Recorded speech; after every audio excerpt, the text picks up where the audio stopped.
마태복음 28장 18절에서 20절입니다. 우리 같이 합독하겠습니다. 시작.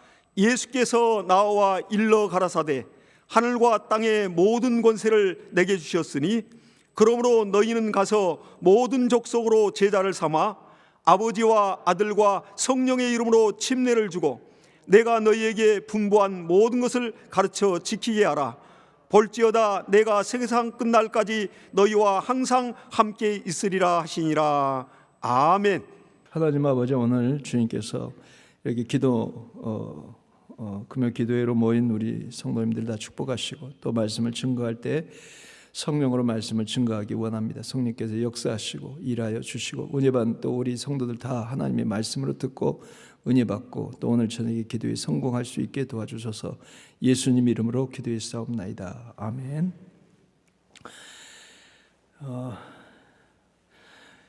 이제 하나님의 말씀은 여러 가지로 이렇게 많은 말씀들이 있습니다. 그런데 그 말씀들이 방향이 있습니다. 그리고 또 중요한 말씀, 다 하나님 말씀이지만 또 그 중에서도 아주 중요한 말씀이 있습니다. 그래서 오늘 우리가 읽은 말씀을 지상명령이라고 합니다. 지상명령이라는 것은 최대의 명령이라는 뜻이죠. 그래서 다른 어떤 말씀들보다 이 말씀이 최고 우선이 돼야 된다는 말씀입니다. 그래서 이 명령은 이제 보통은 선교사들이나 받아들여야 되는 말씀이라고 생각들을 많이들 하시는데 선교사들만 아니라 모든 성도들이 이 말씀을 순종해야 되는 말씀입니다. 그래서 선교 명령이라고도 합니다. 그래서 선교는 이제 특별히 선교 사명만 받은 선교사들이 나가는 것만 말하는 게 아니고 모든 성도들이 다 순종해서 해야 될 일이라는 겁니다.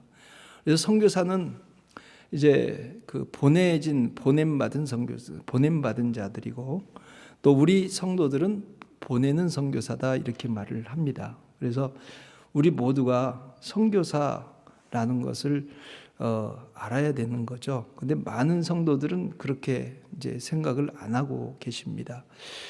자, 우리가 이제 이번에 여러분이 이제 뉴스에서 많이 나오고 하기 때문에 여러분 우크라이나에서 전쟁이 일어나는 것을 여러분들이 좀 보셨을 거예요. 어떤 분들은 자세하게 그것들을 보고 계시고 관찰하신 분도 계실 텐데, 근데 러시아에서 이제 우크라이나를 침공을 해서 그 보통은 며칠이면 다 함락을 하고 키예프까지 점령을 할 거다라고 예상을 했어요. 왜냐하면은 군사력이 10대 1이에요. 그러니까는 10배가 러시아가 더 강한 군대를 가지고 있었습니다. 세계 군사력에서 세계 2위인 국가이기 때문에요. 뭐 우크라이나는 변변한 이렇게 그 전투기 하나도 가지고 있지 않거든요. 그래서 이제 그걸 당연하게 생각을 했는데 여러분 그렇지 않다는 걸 이제 지금 보여주고 있죠.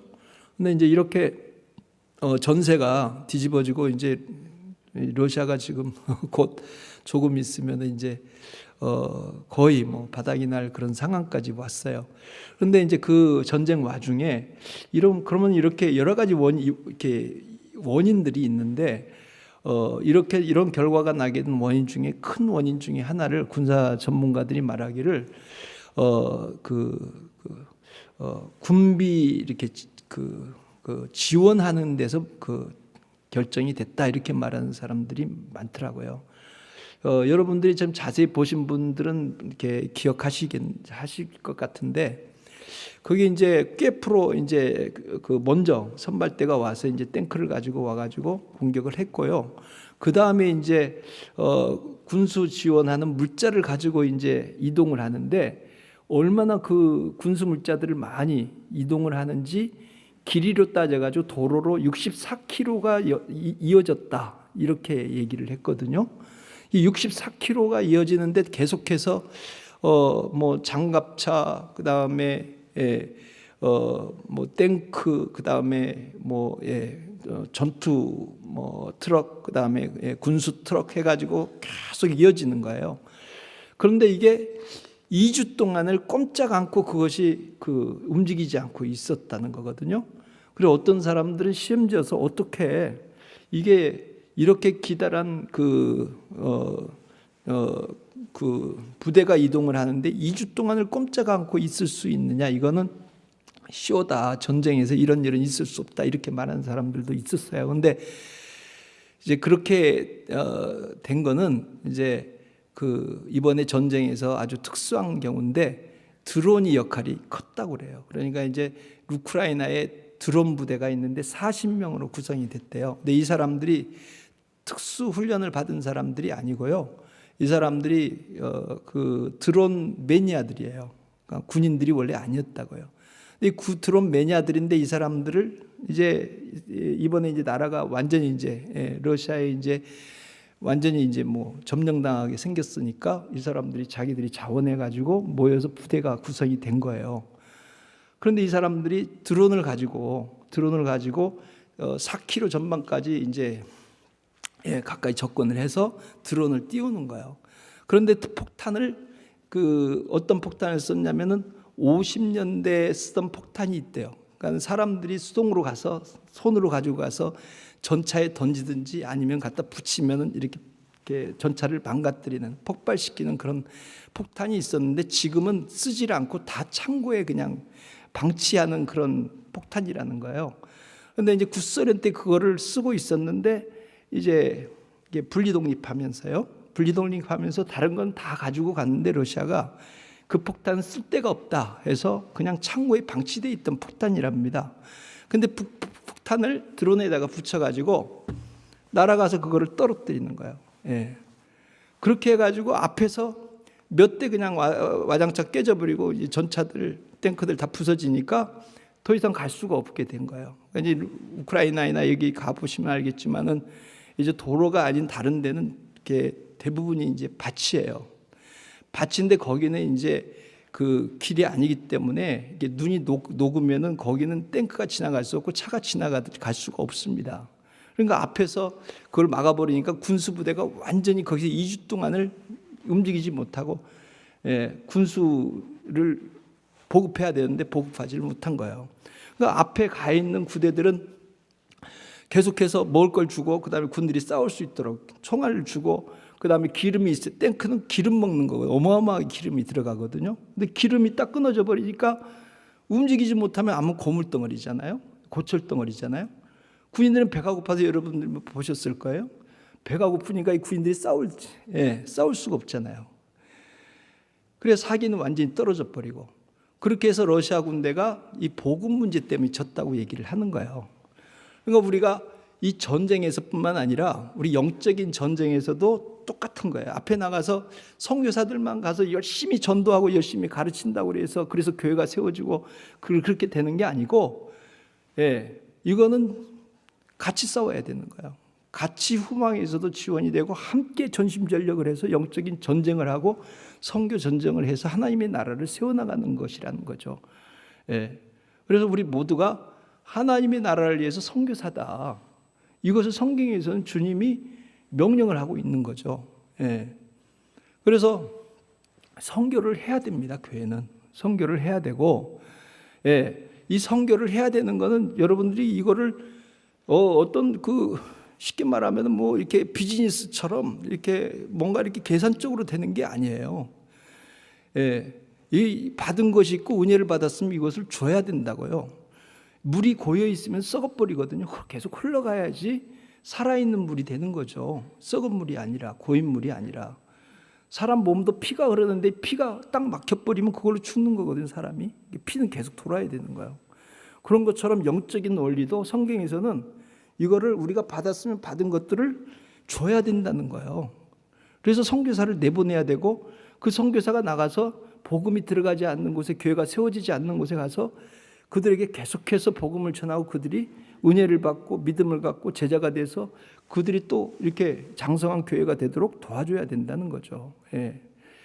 우리도 처음부터 이런 교회가 세워지고 처음부터 이런 믿음을 가진 게 아니잖아요. 선교사들이 태초에 와가지고 토마스 선교사라는 사람이 뭐 그보다 저 이전에 복음이 전해졌는지 모르겠지만 우리나라도 토마스 선교사가 성경책 한 권 던져주고 포탄 맞아가지고 배는 난파되고 총 맞아가지고 죽었어요. 그래서 성경책 한 권 전해졌는데 그 성경책으로 인해 가지고 처음 예수 믿는 사람이 생겨났다는 거거든요. 성경책을 가지고 가서 이 사람들이 그게 뭔지도 모르고 그러니까 그거를 벽지나 그래가지고 여관 벽에다가 벽지로 성경책을 갖다 붙였다는 거예요. 근데 여관에 와서 묵는 사람들이 가만히 누워 있다가 할 일은 없고 그것을 보고 있다가 성경을 읽은 거죠. 그렇게 해서 믿는 사람들이 생겼다고 얘기하는 거거든요. 그러니까 이런 것처럼 우리나라 초기에도 복음, 성경 하나 던져주고 아무것도 못하고 그냥 순교했다고요. 근데 이런 사람들이 죽음이 헛되지 않아서 그런 사람들의 죽음 때문에 우리가 이렇게 예수를 알게 되고 믿음을 갖게 되고 하나님이 어떤 분인지 알게 되고 이런 교회가 세워지고 우리나라가 이렇게 변했단 말이죠. 그런 것처럼 우리도 누군가 우리에게 이 복음을 주기 위해서 순교를 하고 피를 흘렸고 지금 우리 여러분 아시잖아요. 뭐 세브란스 병원부터 해가지고 연세대학교 또 이하대학교 많은 곳에 선교사들이 다 그들이 선교헌금을 하고 후원을 하고 선교사들이 이곳 가운데 와가지고 희생을 해가지고 만들어 놓은 것들이라고요. 그런 것처럼 선교를 꼭 해야 될 일이고 이거는 특별한 사람들만 해야 될 일이 아니고 우리 모두가 해야 될 일이다. 그거는 그 나라나 그 민족을 위해서가 아니라 사실은 우리를 위해서 해야 될 일이라는 거예요. 그러니까 여러분, 교회가 선교를 하지 않으면 어떻게 되는지를 우리는 눈으로 똑똑히 보고 있거든요. 사실은요. 제가 러시아 선교를 하고 있을 때 와서 보면은 막 속이 터지는 거예요. 선교지 형제에서는 너무너무 아쉬워가지고 예배드릴 장소가 없어가 여기 쫓겨나고 저리 쫓겨나가고 장소가 없어가지고 너무너무 막 고민하고 맨날 힘들어하고 영혼들을 한번 옮길 때마다 믿음 어린 영혼들이 다 툭툭 떨어져 나가거든요. 그런데 그 조금 지원을 해줘서 여기 조그만 건물이라도 하나 있으면 장소라도 마련돼 있으면 얼마나 좋을까 맨날 고민하고 있다가 막 여기 와서 보면 어마어마한 막 땅들을 사고 건물들을 막 지어대고 큰 교회에서 이렇게 하는 걸 보고는 여기에서 이렇게 투자하는 것에 100분의 1만 갖다가 선교지에다 투자를 하면 얼마나 많은 열매가 맺을까 그런 생각을 굉장히 많이 했어요. 말을 해도 누가 뭐 받아줄 사람도 없지만 속으로는 그런 생각을 많이 했다고요. 한 번은 막 속상해가지고 막 한 번 막 속이 터지라고 막 얘기했던 적도 있거든요. 그런데 그렇게 얘기를 했던 적이 있었지만 뭐 누가 하나 고집 넣는 사람은 없죠. 끄떡이는 사람들, 동조한 사람들이 있었지만은 그냥 계속해서 뭐 건물 때려짓고 막 어마어마하게 짓고 땅 사고 여기저기에다가 전국 곳곳에다 막 땅들을 사고 그러시더라고요.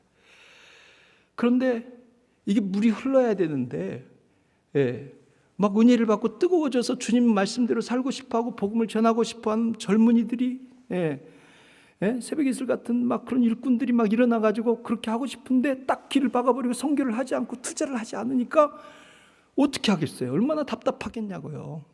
그러니까는 영혼들이 다 터져버리는 거예요. 갈 때 일꾼들을 보내줘야 되는데 일할 수 있도록 만들어줘야 되는데 방향을 제시해줘야 돼. 우리가 이래야 될 곳은 저기야. 우리 열정과 우리 삶을 우리 물질을 우리 생명을 쏟아부어야 될 것은 바로 이거야. 가장 먼저 말씀을 해주신 것은 주님이라고요. 오늘 본문 말씀처럼요. 하늘 땅의 모든 권세를 내게 주셨으니 너희는 모든 족속에 가서 제자를 삼고 아버지 아들과 성령의 이름으로 세례를 주고 내가 너에게 분부한 모든 것을 가르쳐 지키게 하라. 여기서 여러분 중요한 거는 동사가 제자를 삼으라는 말씀이죠. 제자를 삼으라는 거예요. 이게 주님의 마지막 지상 명령이라고요. 이거는 우리 모두에게 명령하신 거 최고의 명령이에요. 다른 거는 안 들어도 이거는 핵심이라는 거예요. 가장 우선순위, 방향이라는 거예요. 방향. 말씀이 어렵지 않아요. 핵심을 잡으면 되는 거예요. 하나만 딱 붙잡으면 다른 거는 다 이렇게 이해가 되게 돼 있어요. 무슨 말씀인지 딱 잡힌단 말이죠. 그런데 이 말씀을 놓치면은 이 말씀을 놓치면 아무것도 아닌 거예요. 결국은 결과가 어떻게 되겠어요? 다 흩어져 버리고, 그렇게 어마어마하게 지어놓고 땅을 많이 사놓고 그렇게 하면 뭐 하겠어요? 텅텅 비고 쓰지도 못하고 아무것도 아니면은 주님이 원하시는 가장 소중, 가장 큰 명령을 우리가 붙들지 않으면은 결국은 다 죽는 거예요. 다 무너지는 거라고요. 그래서 그거를 하는 거는 선교사를 잘 먹고 잘 살게 하자고 해서 그걸 하자는 것이 아니고, 내가 살고 우리 교회가 살고 우리 가정이 살고 내 영혼이 살기 위해서 붙잡아야 되는 말씀이라는 거죠. 그래서 이 말씀을 사도행전 1장 8절에 있는 말씀과 오늘 이 말씀은 일맥상통하는 말씀이에요. 그래서 주님, 여러분 사도행전 1장 8절은 너무 잘 아시잖아요. 성령이 임하시면 권능을 받고 예루살렘과 유대와 사마리아 땅까지 이르러서 내 증인이 되리라. 여기서 성령이 임하시면, 먼저 성령이 임하시면 권능을 받고, 이게 전제잖아요. 성령이 임하시면 권능을 받는다고 할 때 그 권능은 어떤 권능인가요? 막 병 고치고 이적을 행하고 이런 능력을 말하나요? 이것도 포함이 되겠죠. 하지만은 핵심적인 건 뭐냐면, 여기서 말하는 권능이라는 건 죄를 이기는 권능을 말해요. 죄를 이기는 권능. 그 죄를 이기는 권능이라는 건 뭐예요? 죄하고 마귀를 이렇게, 여러분 아시죠? 죄하고 마귀를 이렇게 분리할 수 없다는 거. 그건 마귀를 제압하고 이길 수 있는 권능이 있어야 된다는 거예요. 그렇지 않으면 증인이 될 수 없다는 말이죠. 복음을 전하고 영혼들을 살려내는 일이 불가능하다는 거예요. 그래서 전제가 뭐냐면 성령을 받아야 된다. 그러면 권능을 받는다. 그래서 이 죄를 이겨야 된다는 거예요. 그러니까 죄를 이겨야 된다는데, 그럼 어떻게 해요?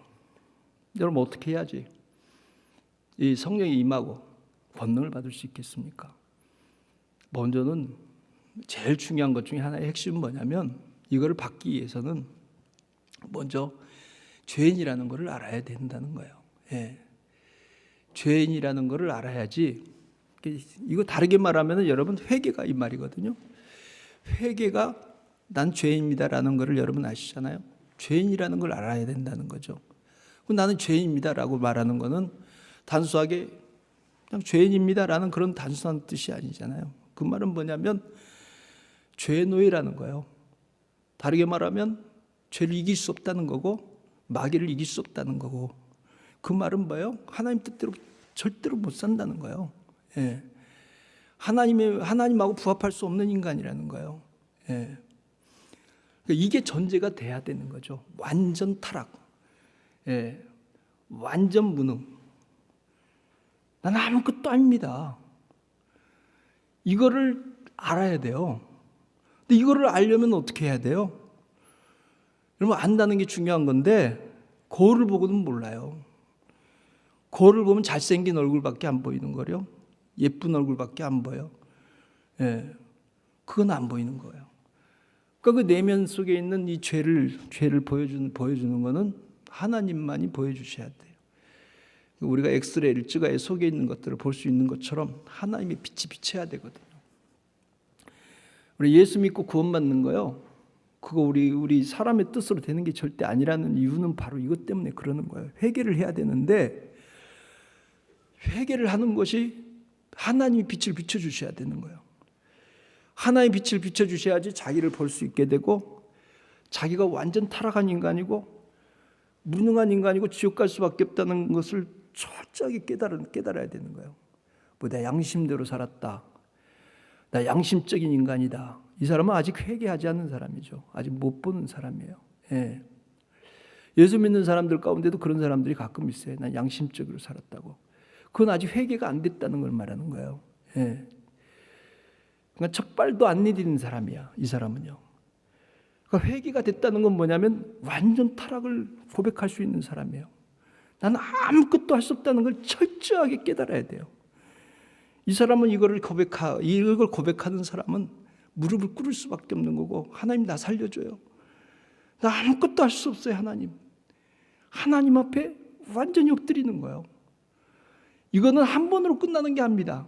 이거를 자기를 본 사람은 평생 자기를 잊어버릴 수가 없는 거예요. 예? 자기 본질을 알았기 때문에, 예? 누가 뭐 좀 잘했다고 그래가지고 말 좀 잘했다고 뭘 좀 일을 잘했다고 그래 박수 해주고 잘한다고 똑똑하다고 능력 있다고 막 그러지 박수 해주면 그러면서도 속으로는 아는 거예요. 예. 자기를 알기 때문에 의시될 수가 없어요. 예. 그러니까는 자기를 아는 게 겸손이에요. 그러니까 겸손과 회개는 같은 맥락이에요. 하나입니다. 회개한 사람이 겸손할 수밖에 없는 거고 회개한 사람이 온유한 거예요. 온유라는 거는 여러분 아시죠? 예. 온유라는 거는요. 온유라는 거는 뭐 이렇게 뭐 부드러운 거라고 말할 수 있겠지만은 자기를 알기 때문에요. 자기를 알기 때문에도 억울하지가 않아요. 무슨 일을 당해도 나는 이런 일 당해서 싼 인간이야 이렇게 생각을 다 받아들이는 거예요. 그렇기 때문에 맞받아치질 않아.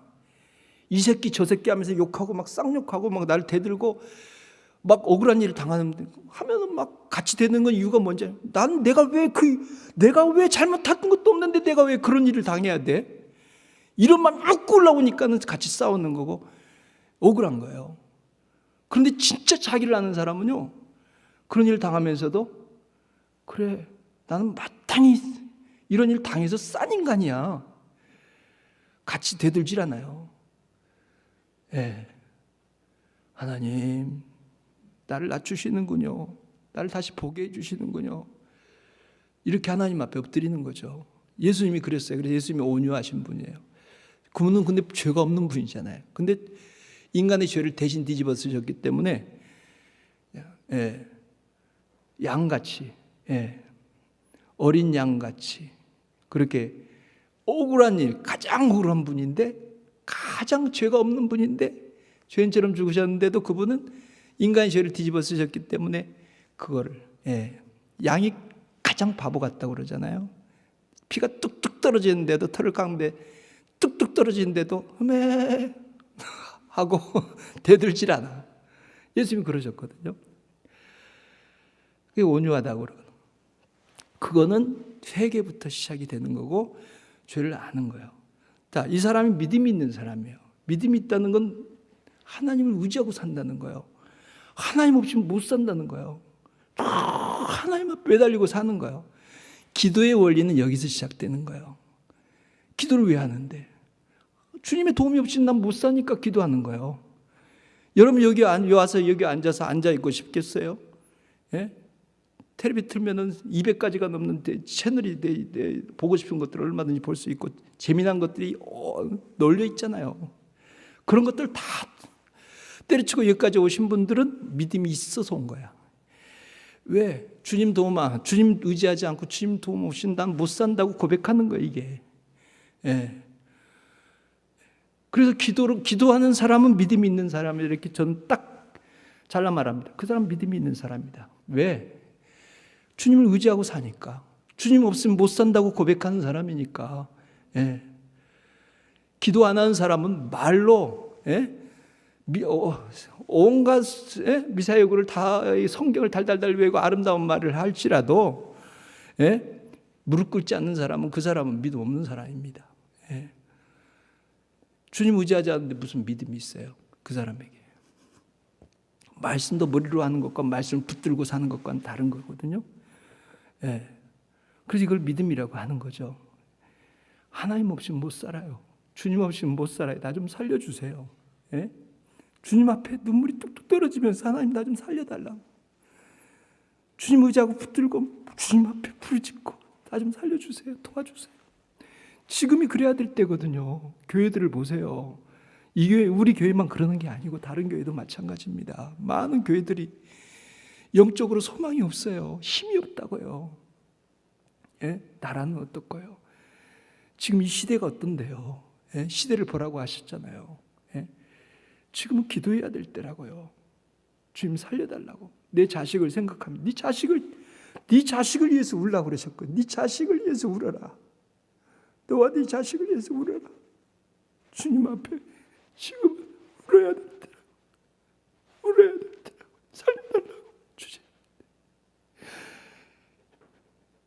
주님이 안 도와주면 우린 죄인이라고요.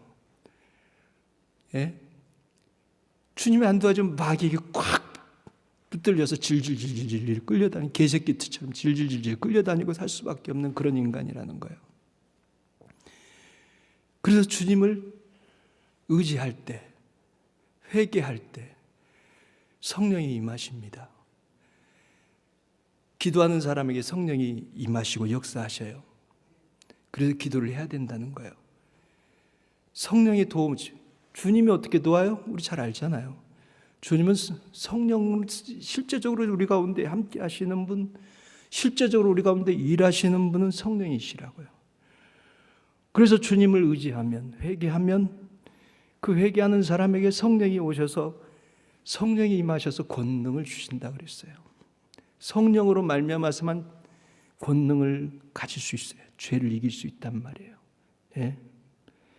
마귀에게서, 세상에게서, 물질의 신에게서 우리가 자유한 자가 될 수 있어요. 그런 사람만이 증인된다는 거예요. 그래서 여러분, 이것이 전제가 되고 증인이 되리라 이렇게 말씀을 하셨는 건데, 마태복음 28장에 있는 그 말씀과는 내가 본반 보던 걸 가르쳐 지키게 해라 이렇게 말씀하셨는데, 이것과는 좀 다른 말씀 같이 보일지 모르지만은요, 사실은 이것도 비슷한 맥락이에요. 사실은. 왜냐하면 우리나라 교회가 좀 문제가 생긴 원인 중에 저는 제 생각은 그래요. 우리나라 교회 이런 것까지 거창하게 얘기해서 죄송한데, 너무 성경 공부, 예, 너무 막 지식에 치우치는 거예요. 예, 학교 다닐 때 너무 강의실에서 막 달달달달 외우고 이것만 막 인생을 좌우하는 것이라고 생각을 해서, 이거 잘하시는 분들이 대학도 가고 또 이게 성공들 하고 그러니까는 이제 신앙생활도 잘하는 거는 이렇게 공부를 많이 해서 많이 알면은 신앙생활도 잘한다고 생각을 하신 것 같은데, 이거는 조금 방향에 문제가 있고 잘못된 것이 아닌가 싶어요. 지식을 무시하는 것이 아니에요. 그렇다고 그래서 성경 공부를 하지 말아야 된다는 것도 아닙니다. 너무 여기에 치우치는 거예요. 왜냐하면 성경에서 말하는 아는 것은 이게 지식이 아니거든요.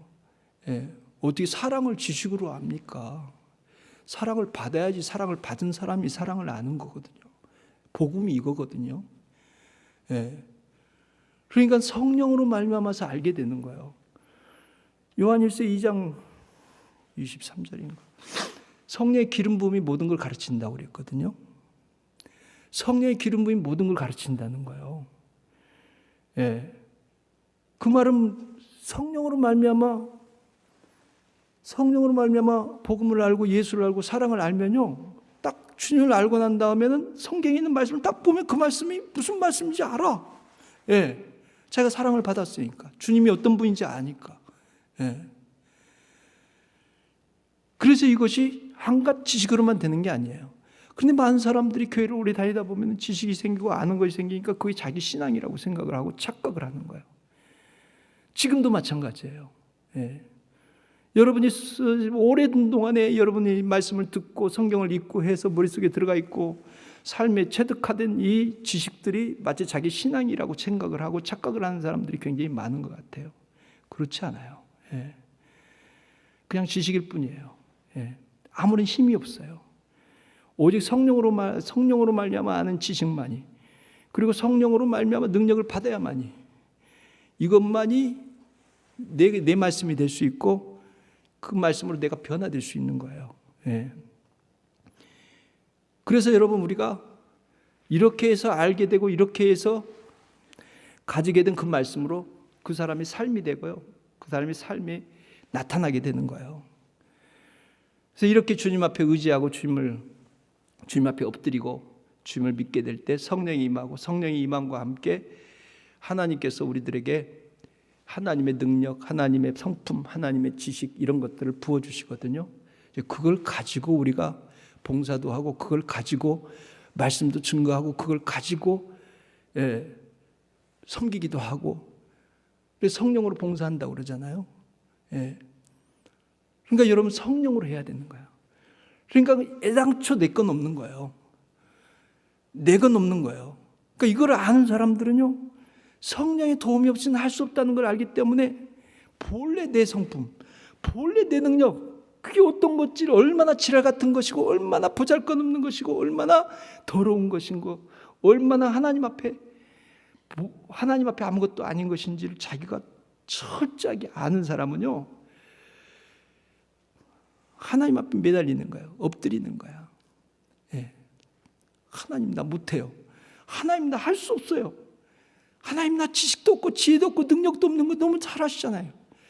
아니 내가 무슨 사람을 변화시킵니까? 무슨 은혜를 끼칩니까? 내가 뭘 어떻게 할 수 있냐고요. 하나님 나 좀 살려주세요. 하나님 앞에 이런 심령을 가지고 매달리고 하나님 앞에 의지하고 매달리고 도움을 구하고 이렇게 하나님이 주신 을 가지고 그걸 가지고 그분이 나타나서 그분 것으로 봉사하라 하는 것이거든요. 예?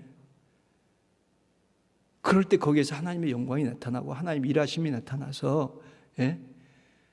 변화가 일어나고 열매가 맺히고 예? 성령의 강한 역사가 나타나고 예? 아름다운, 우리에게는 아름다운 것이 전혀 없잖아요. 하나님의 아름다운 것이 우리 삶에 나타나서 그분의 것으로 섬길 수 있다는 말씀이거든요.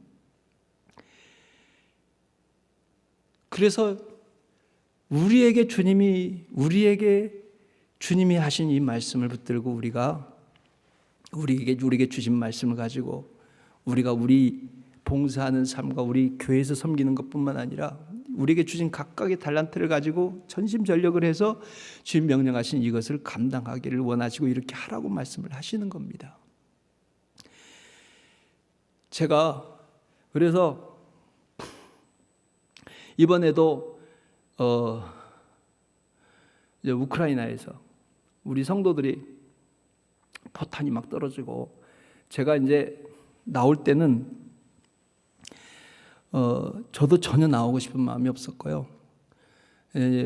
바이든 미국 대통령이 16일 날 전쟁이 일어난다 그러니까 우리 교인들도 그렇고 전혀 반응들이 썰렁해요. 안 일어난다는 그런 일은 절대 없다는 거예요. 예. 그래? 그런가 보지 뭐. 나도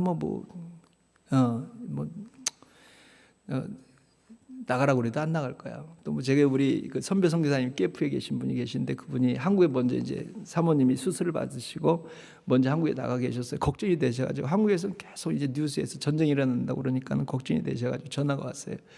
정 목사 빨리 나와. 어떻게 나중에 결과가 어떻든지 간에 안전하게 해야 돼. 안전하게 좀 빨리 나와. 아이 목사님 그럴 일 없어요. 왜 그런 쓸데없는 짓을 하겠어요. 푸틴이 절대 전쟁 안 일어나요. 걱정하지 마세요. 그러고는 그러고 있는데 이제 정부에서 이제 4단계 발령을 내렸어요. 이게 최고 단계고 이제 이 단계 발령이 나오면 제외 국민, 대한민국 국민들은 다 철수를 해야 되는 거예요. 아니면 법이 있대요. 그래서 그 명령에 따르지 않고 남아 있으면은 이제 뭐 1,000만 원 이상의 벌금하고 1년 이하의 징역 뭐 이런 게 있다는 거예요. 그리고 또 이제 제일 좀 겁이 난 거는 이제 그 여권에 좀 문제가 생겨서 전혀 외국에 못 나가게 막아버리면 어떻게 하나 그런 염려도 있었고요. 또 한 가지는 이제 선교사님들이 이제 카톡방에서 얘기하기를 선교사님들이 나라에서 이렇게 해서 이렇게 했는데 법을 선교사들이 어기고 나중에 문제가 되면 이게 조금 사람들에게 또 욕먹을 일이고 또 선교사로서 나라의 명령을 따르지 않는 것이 본이 되지 않으니까 우리 나갑시다. 그러고는 이제 의견이 모아졌어요. 그래서 이제 어쩔 수 없어 가지고 이제 나온 거죠. 선교사님들이 이제 많이들 한꺼번에 이제 나오셨어요.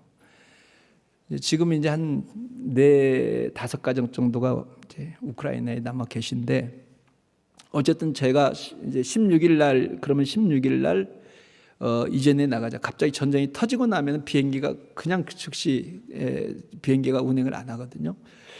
그래서 이제 15일 날 이제 비행기표를 끊어가지고 급하게 서둘러서 이제 들어왔습니다. 그런데 아니나 다를까 이제 24일인가 아니 20 며칠 후에 전쟁이 터졌어요. 전쟁이 터졌고 이제 전쟁이 터졌는데 이제 우리 교인들이 이제 걱정이 돼서 이제 전화를 계속했죠. 그런데 이제 포탄이 터지고 막 총 쏘는 막 거리에서 총을 쏘아야 되고 그러니까는 굉장히 현장에서는 굉장히 무서웠나 봐요. 그래서 이제 한 자매 같은 경우는 계속 울기만 하는 거예요. 전화는 막 계속 울기만. 목사님 어떻게 하냐고, 목사님 어떻게 하냐고. 겁이 나서 어떻게 해야 될지 모르겠다고. 그래서 이제 저는 이제 계속 뉴스를 보고 그러다가 안 되겠다. 거기에 있으면은 큰일 나겠다. 이제 피해라, 피난을 가라. 그래서 이제 피난을 가야 되는데 제가 그 통역자 자매가 있고 그 어머니하고 이제 같이 이제 다 교회를 나온 분들이거든요. 근데 이제 그분들이 이치에 있는 곳이 이제 대중교통이 다 끊어졌어요. 그래서 이제 기차역까지 상당히 거리가 있어요. 차를 타고 한 1시간 정도 택시를 타고 가야 될 거리인데 걸어가는 거는 너무 멀고요. 근데 기차역까지 가야 되는데 한번 어떤 차를 알아봐라. 택시한테 택시를 한번 잡아봐라. 돈은 내가 보내줄 테니까 잡아봐라. 왜냐면 택시에도 전화를 하고 막 그랬는데 할 수는 있는데 현금으로 한 우리나라 돈으로 $200 정도 돈을 달라고 그런다는 거예요. 그러면 이제 현금이 어디 있겠어요? 그리고 현금도 없고 이제 막막한 상황인데 막 계속 울고 눈물을 그치질 못하는 거예요. 그러니까 이제 엄마가 와서 달래고 이웃집에 와서 아줌마가 막 울지 말라고 그러고 그런데 계속 막 눈물만 흘리더라고요. 그러다가 이제 야 그러지 말고 그 자매가 이제 통역을 하면서 방언 기도를 받았어요. 그 방언을 해. 그런데 창피해가지고 이 아가씨라서 소리를 내서 기도를 못해요. 그러니까 옆에서 기도하면 답답하죠. 그래 뭐라고 할 수도 없고 이제 그냥 오래 참았거든요. 그런데 기도합시다 그러면 저는 여러분 기도합시다 그러면은 1시간 정도는 계속 기도만 하거든요. 그런데 방언 기도를 해야죠. 그래 1시간 기도를 할 수 있거든요. 그런데 기도를 속으로만 그냥 소리 안 나게 막 그렇게 기도를 하고 소곤소곤하게 마음에 안 들어가지고 계속 하나님 앞에 계속 기도만 했어요. 이 자매 하나님 방언 소리 내서 막 힘있게 기도하게 해달라고. 그런데 그렇게 못했죠. 그런데 이 자매한테 이제 기도해라. 계속 기도해라. 계속 기도해. 그러면 하나님이 도와주실 거야. 너한테 네게 평안을 주고 네 마음에 평안이 임하면 그때 하나님 내게 길을 열어주시고 인도해 주실 거야. 제가 그렇게 얘기를 했어요. 그랬더니 조금 있다가 SNS가 와서 결심했다는 거예요. 기도만 하겠다고. 시간이 되면 계속해서 자기는 기도만 하겠다고 결심했다고. 그리고 난 다음에 계속 기도를 한 거예요. 한 이틀 정도 계속 기도를 하다가 한 번 이 자매가 성경을 가지고 정식으로 기도 제목을 가지고 기도하려고 딱 책상에 앉았는데 갑자기 하나님의 그 사랑이 확 부어졌다는 거예요. 그러면서 마음이 갑자기 평안해지고 그 요한복음에 있는 말씀 인자가 온 것은 도적이 온 것은 멸망하고 죽이려는 것이지만 인자가 온 것은 생명을 주고 더 풍성히 주려 함이니라. 이 말씀이 딱 생각이 나면서 하나님의 그 사랑을 확 경험하게 됐다고 얘기를 하는 거예요. 밖에서는 총소리가 나고 막 난리인데 자기 안에는 그렇게 기쁠 수가 없고 그렇게 평안할 수가 없다는 거예요. 이 자매가 그때 처음으로 하나님의 사랑을 하나님의 평안을 깊이 경험을 한 거예요. 그리고 난 다음에 이제 곧바로 조금 다음 날인가 그 이웃집에 군인이 한 사람이 있어요. 그 군인이 와가지고 그 장갑차 중에서 사람들을 이렇게 안에다 싣는 장갑차가 있어요. 그 장갑차를 가지고 와서 그 러시아 말은 빠디에지인데 그 이제 그 복도에 있는 사람들을 다 불러가지고 같이 가자 그래가지고 태워가지고 역전으로 데려간 거예요. 그렇게 가 역전으로 오고 역전에 갔더니 뭐 난리더래요. 막 사람들이 피난 가려고 역전에 모였는데 애기들을 울지 막 사람들 소리치지. 줄도 없고 그렇게 많은 사람들이 모였는데 어떻게 언제 거기 기차를 타야 될지도 모르겠고 그런 상황인데 어떤 사람들이 자기를 끌고 데려가더래요. 그래서 따라갔더니 바로 기차 안으로 들어가가지고 거기 자리를 잡아가지고 앉아서 이제 18시간을 타야지 르보브라는 곳에 가거든요. 서쪽에 있는 그 큰 도시인데 르보브까지 간 거예요. 거기서 이제 제가 아는 선교사님들이 있어 선교사님한테 전에 좀 도와달라고 우리 통역하는 분입니다. 그랬더니 이제 그분들이 도와주셔가지고 우즈고로드라고 이제 그 국경에 있는 도시가 있거든요. 거기에서 한 이제 3-4일 정도 거기서 쉬고 먹고 편하게 좀 쉬었죠. 그리고 난 다음에 이제 슬로바키아로 들어가서 슬로바키아에서 또 거기 현지 교인들하고 또 현지 교회하고 연결을 해줘서 현지 교회에서 있을 곳을 아파트를 제공해주고 먹을 거 주고 지원을 해주고 있어요. 그래서 지금까지 편안하게 거기서 지내고 있거든요. 제가 이 말씀을 드리는 거는 하나님 앞에 주님을 의지하고 하나님 앞에 계속 하나님을 매달리고 의지할 때 이제 평상시에 아무런 어려움이 없을 때는 그럴 일이 없는데 밖에서 총소리가 나고 막 건물들이 무너지고 폭탄이 터지고 죽을 것 같으니까 계속 울고 막 두려워가지고 어쩔 줄 모를 때 방법이 없으니까 하나님 앞에 계속 기도하니까 하나님이 그때 살려달라고 하나님께 매달리니까 그때 하나님이 임하셨어요. 이거는 신구약을 관통하고 있는 하나님의 원리예요. 이제 그 제로 법칙이라는 거예요. 제로가 되면 그때 하나님이 일을 하셔요. 하나님 앞에 내가 뭔가 인간 방법과 인간의 능력을 의지하면 하나님이 절대 일을 하지 않아요. 근데 하나님이 사랑하시기 때문에 완전히 다 없애버리시는 거예요. 모세도 그 나라 왕자로서 그 세상에 있는 것들을 딱 지고서 그것 가지고 자기 나라를 민족을 구하겠다고 했을 때 아무것도 못하잖아요. 근데 그 완전히 다 무너뜨리고 도망자 신세가 돼가지고 범죄인이 돼가지고 아무것도 없이 광야로 나갔을 때 그때부터 하나님이 모세와 함께 하시고 모세를 이제 쓰시기 시작하는 거예요. 준비시키시는 거예요. 그러니까 여러분 우리가 주님 앞에 여러분 다시 살아야 돼요. 다시 하나님이 원하시는 그 일을 위해서 하나님이 원하시는 그 일을 위해서 우리가 다시 일어나야 되고 일어나기 위해서는요 여러분 다시 제로로 돌아가야 되는 거예요. 방법이 없어요. 인간적인 방법, 지혜 다 내려놓았으면 좋겠어요. 처음으로 돌아가야 되는 거예요. 건물, 돈, 세상 명성 그게 무슨 소용입니까?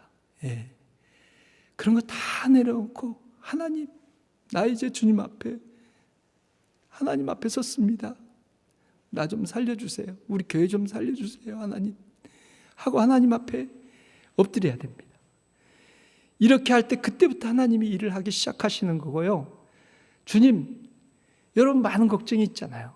뭐 젊은 사람들은 직장 문제, 뭐 집 문제, 주택 문제, 나이 드신 분들은 건강 문제, 자식 문제, 뭐 문제도 많아요. 그거 다 짊어지고 걱정하고 근심하고 그 마음속에 주님이 계실 곳이 어디 있어? 여러분 속에 주님의 나라, 영혼 구원, 선교 이런 단어가 여러분 안에 가득 차 있습니까? 얼마나 비중이 돼 있습니까?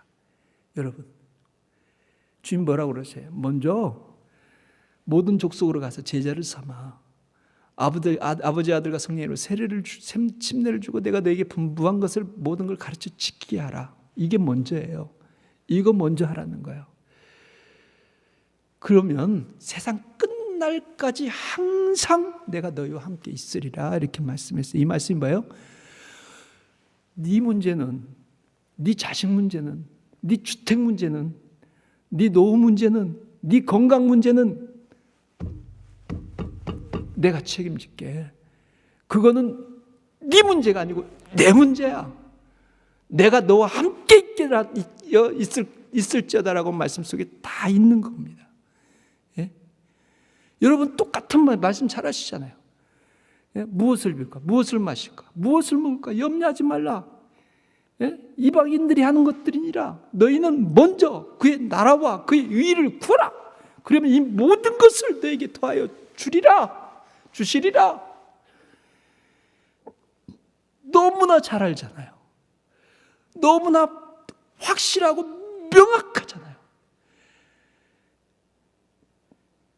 수고하고 무거운 짐진 자들아 다 내게로 오라. 내가 너희를 쉬게 하리라. 예? 어떻게 말씀하셨어요? 너희는 내 멍에를 메고 내게 배우라. 내 멍에는 쉽고 가벼우니라. 이렇게 말씀하셨어요. 예? 네 멍에, 네 걱정, 네 문제는 그건 다 내려놓으라는 거예요. 그리고 내 멍에를 메라 라고 말씀하시는 거예요. 예. 그 멍에가 어떤 멍에입니까? 주님의 말씀이에요. 지상 명령이에요. 이거 네가 할 일은, 네 사명은 이거야. 예? 이거 매. 이건 쉽고 가벼워. 나는 온유하고 겸손하니 이렇게 말씀하셨어요. 쉽고 가볍다. 예? 수고하고 무거운 짐진 자들아. 얼굴이 믿는 사람들도 박지를 않아요. 짐을 지니까 힘들죠. 예. 근심 걱정이 가득해가지고 살죠. 저는 옛날에 기억합니다. 30년 전. 그때 성도들의 모습과 얼굴을 기억합니다. 제가 전도에서 새신자들 전도에서 데려왔더니요. 새신자가 처음 예배를 드리고 나서 그 사람은 불신자였거든요. 완전히 생불신자였는데 그 사람 예배를 드리고 나서 내려가는데 뭐라고 그러냐. 놀랬다는 거예요. 뭐가 놀래? 사람들이 어떻게 하나같이 다 얼굴이 밝고 다 웃고 있다는 거예요. 그 자기는 충격받았다고. 그때 우리 모습이 그랬다고요. 그땐 그런 문제가 없었어요? 그때는 아무런 문제가 없었냐고요. 그때나 지금이나 똑같아요. 인간이 사는 건. 예. 뭐가 차이가 있습니까? 이제 회복을 해야 되잖아요. 예? 그거 다 내려놓으라는 거예요. 그리고 내 멍에를 메라. 내 멍에를 메라. 내가 원하는 걸 해라는 거예요. 내가 원하는 거 해. 네가 할 수 있는 게 뭐야? 네가 할 수 있는 거. 다 선교사 나가라는 말이 아닙니다. 다 우크라이나 가고 다 러시아 가고 다 아프리카 가고 그렇게 하라는 얘기가 아니라 다 가면 어떻게 하겠어요? 예? 돈 벌어서 돈으로 후원하는 사람도 있어야 되고 재능으로 후원하는 사람도 있어야 되고요. 여러 가지로 함께 힘을 합해서 영적인 전쟁을 싸워나가야 되거든요. 주님이 여러분들에게 주신 달란트가 각각 있단 말이에요. 그 모든 걸 가지고 주님 명령하신 그 명령만 붙들고 가라는 거예요. 오늘 주님 말씀이 그렇잖아요. 예. 그것만 생각해. 그것만 이해해서 달려가. 그러면은 나머지는 내가 너와 함께 있어. 네 자식 걱정, 네 건강 문제, 예? 걱정하지 말라는 거예요. 모르겠어요. 제가 선교사라서 그런지 우리 부모님들이 지금 연세가 많으세요. 내가 불효자식이거든요. 불효자식이에요. 그 연세 있는 분들 옆에서 좀 돌봐드려야 되는데 제가 못 돌봐드렸더니 하나님이 책임져 주시는 것 같아요. 그래서 너무 감사하죠. 만일 병원에 아프셔가지고 병원에 자주 왔다 갔다 하시고 병원에 누워 계시면은 제가 어떻게 이런 일을 하겠어요. 근데 하나님이 책임져 주신다는 걸 봅니다. 하나님이 딱 책임져 주신다는 걸 보는 거예요. 돌봐주시고. 하나님보다 더 유능한 의사가 있으세요? 하나님보다 더 능력이요?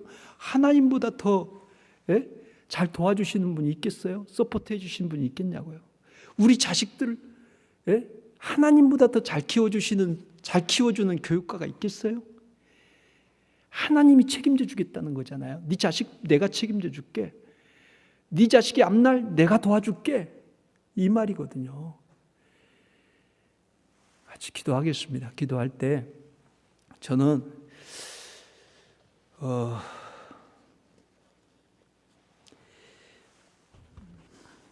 우리가 사는 길은 다시 성령이 임하시면 권능을 받고 있는 것처럼 영적인 권능을 받아야 되고요. 권능을 받으려면 주님 앞에 회개의 자리로 돌아가야 되고, 주님 앞에 이런 자리로 돌아가서 하나님 나 좀 살려달라고 하나님 앞에 이제 울고 하나님 앞에 매달리고 죽기 살기로 하나님 앞에 붙들고 매달리는 거 외에는 방법이 없다고 생각합니다. 예. 눈물이 안 나시면요, 계속 기도하세요. 간절함이 안 생기면 계속 그냥 앉아서 기도하세요. 예. 텔레비 보는데 평균 시간 4시간, 뭐 3시간, 4시간 그렇게 본대요. 근데 그럼 평균 3시간, 4시간 텔레비 앞에 앉아있는 시간, 기도하는 시간으로 한번 투자해 보세요.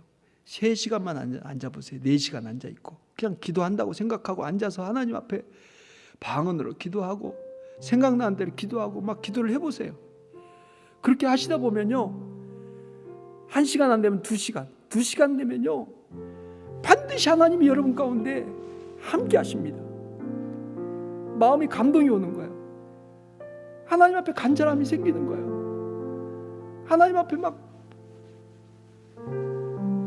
말 못했던 막 그 속에 있는 얘기가 막 쏟아지는 거예요. 하나님 앞에. 여러분 3시간, 4시간 막 기도해 보세요. 그러면 하나님하고 점점 가까워져요. 하나님의 마음을 알게 되고 하나님의 그 사랑이 막 부어지는 거예요. 하나님이 그러셨구나. 날마다 이렇게 여러분 하나님하고 기쁜 시간을 가지셔야 돼요. 성령의 임재하심 속에서 여러분들이 들어가셔야 되는 거예요. 이런 시간을 여러분 가지셔야 돼요. 제가 러시아에서 기도를 한번 하면은 8시부터 시작해가지고 학교 갔다가 직장 갔다 오는 사람들은 딱 6시에 기도를 시작하면 10시 반, 11시에 끝났어요. 4시간 반, 5시간 동안 한 번도 찬양도 안 하고 말씀도 전하지 않고 그냥 기도만 하는 거예요. 얼마나 힘들겠어요. 예? 다리도 긴 사람들이 의자에 앉지 않고 바닥에 주저앉아 쭈그려 앉아가지고 기도를 하면요, 그 사람들이 막 꿈틀꿈틀거리는 거예요. 막 너무 힘드니까. 그래도 참고서 계속 기도합니다.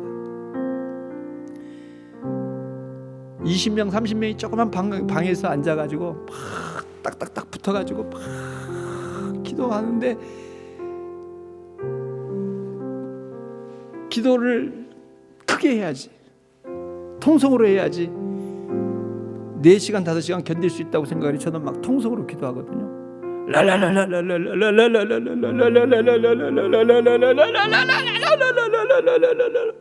우리 성도들이 막 함께 막 아파트에서 막 기도를 하거든요. 그러면 1시간, 2시간 있다가 막 옆집에서 막 꽉 두드리고 막 병 던지고 막 그래요. 그러다가 안 되면 막 그 다음에 하면은 막 경찰들이 와가지고 기관 단총 들고 와서 막 패스포트 검사하고 겁나죠. 그래도 포기를 안 하고 계속 기도. 왜? 하나님 나 여기에 하나님 이 사람들 하나님 만나게 하려고 왔는데 이거 안 하면 이 사람들 하나님 못 만나고 제자들을 세우질 못해요. 하나님 없이 못 사는 사람들을 만들어야 되는데 하나님 내가 쫓겨나는 일이 있어도 이건 포기할 수 없습니다. 매주마다 기도 모임 할 때마다 막 가슴이 벌렁벌렁 거리는 거예요. 오늘은 무슨 일이 있으려나, 오늘은 경찰들이 또 안 쫓아오나, 오늘은 옆집에서 막 쫓아와가지고 또 시비 걸면 어떠나, 막 그런 마음이 막 이 안에서 막 두려움이 막 검습해와도 매주마다 기도를 쉬지 않고 포기하지 않고 계속 기도를 했었습니다. 여러분, 우리가 살 길은 기도밖에 없고 또 하나님 의지해서 성령의 충만함을 받는 거 외에는 방법이 없습니다. 그렇게 해서 하나님의 나라를 복음을 전할 수 있고 선교하는 교회가 될 수 있다고 저는 믿습니다. 같이 기도하겠습니다. 기도할 때 오늘 같이 하나님 선교할 수 있도록 선교하는 교회가 될 수 있도록 선교하는 아버지 성도가 될 수 있도록 하나님 이 말씀을 붙잡고 살게 해주시고 이 말씀을 내가 아버지 붙잡고 평생 살아갈 수 있도록 성령이 아니면 이 사역을 감당할 수 없사오니 성령으로 이 사역을 감당할 수 있게 해달라고 같이 기도하겠습니다.